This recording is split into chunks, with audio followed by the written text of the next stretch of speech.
छोटी बुआ सुबह 8 बजे ऑफिस जाने के लिए तैयार हो रही थी कि अचानक फ़ोन की घंटी बजी। उफ, सुबह सुबह ये किसका फ़ोन आ गया? मन ही मन सोच रही थी कि सुबह के 5 मिनट भी कितने कीमती होते हैं। अब ये फ़ोन कॉल लूँगी तो 8:10 वाली बस निकल जाएगी।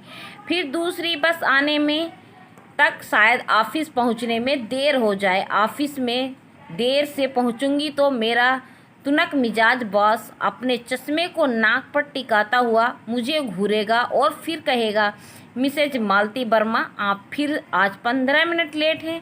ऐसे रोज़ रोज़ कैसे चलेगा? पर इस फ़ोन वाले को इतनी सारी बातें कैसे मालूम होंगी? यही सब सोचती हुई आगे बढ़ी और झुंझलाहट में फ़ोन का रिसीवर कान में लगाकर हेलो कहा। दूसरी तरफ से आवाज़ आई, हेलो, मैं सफदरगंज अस्पताल से मिस्टर बागले बोल रहा हूँ। क्या आप मिसेज मालती वर्मा हैं? जी हाँ, मैं मालती वर्मा बोल रही हूँ। अस्पताल में सर, मेरे लिए फ़ोन क्यों आया है? इस सोच ने मुझे घबराहट में डाल दिया। पर आपने मुझे फ़ोन क्यों किया? मैंने पूछा। जी, आप किसी सरिता वर्मा को जानती हैं? वे इस वक्त हमारे अस्पताल में बेहोश पड़ी हैं। उनके पर्स से आपका नंबर मिला। जी हाँ, मैं सरिता वर्मा को जानती हूँ। वे मेरी छोटी बुआ हैं। पर उन्हें हुआ क्या है? वे आपके अस्पताल में कैसे आईं? सब ठीक तो है ना? मैंने ढेर सारे सवाल एक साथ पूछ डाले। उधर से मिस्टर बागले ने थोड़ा अधीर होते हुए कहा, मैम आप यहाँ आ जाइए, आपको सब कुछ पता चल जाएगा। मुझे फ़ोन पर इतनी बातें एक साथ नहीं पूछनी चाहिए थी।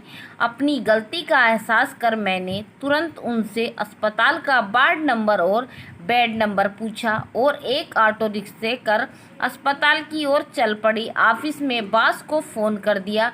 मैं जानती हूँ कि 1 घंटे बाद ऑफिस आना है, पर बॉस की क्या प्रतिक्रिया होगी? पर क्या करती? अस्पताल से खबर मिलने के बाद बुआ को देखे बिना काम पर जाना भी ठीक नहीं। अगर चली भी जाती तो काम में मन नहीं लगता। अस्पताल जाते वक्त बार बार भगवान से यही प्रार्थना कर रही थी कि काश वह कोई और स्त्री हो, मेरी छोटकी बुआ ना हो।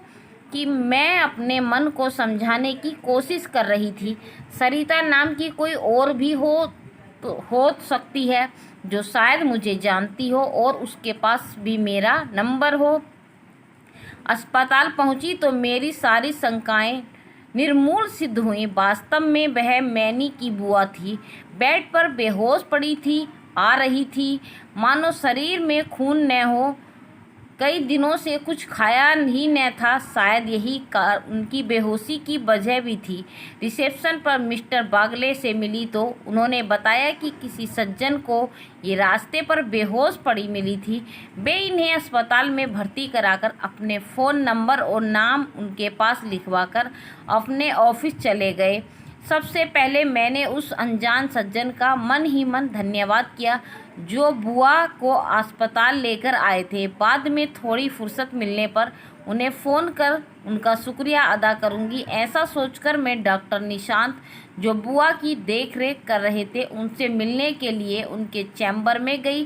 डॉक्टर से पता चलने पर कि इनके माथे पर गहरी चोट लगी है, खून की कमी है, बुआ ने 3-4 घंटे लग जाएंगे। मैंने सोचा कि क्यों ना मैं ऑफिस चली जाऊं और बॉस को सारी बात बताकर हाफ डे लेकर फिर आ जाऊंगी और तब तक शायद बुआ को होश आ जाए।